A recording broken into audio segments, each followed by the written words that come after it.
Ciclofabril sentiu necessidade de robotizar todos os seus processos de soldadura para fidelizar tudo aquilo que faz. Digamos que é uma garantia que nós conseguimos aportar nos produtos, onde temos uma repetitividade muito grande.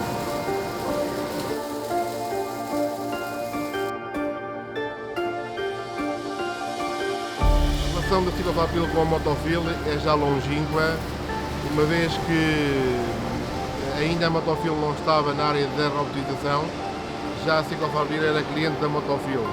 Começou por ser cliente da Motofil ainda em motores, a seguir em prensas de soldadura, e então mais tarde, quando a Motofil entrou na área da robótica, passou a ser um dos primeiros clientes na área robotizada.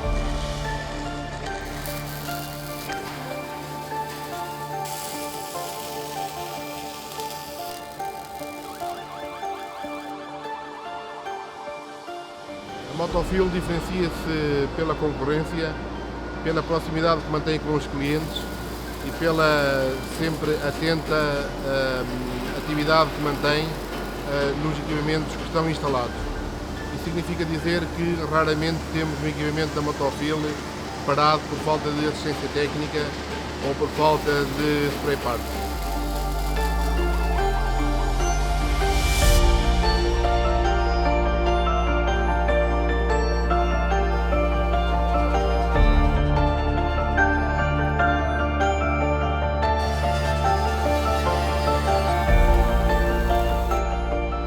Recomendaria a Motofil a quem pretende ter equipamentos deste volume de investimento que não possam estar parados e que tenham que ter uma assistência técnica muito próxima e muito eficaz.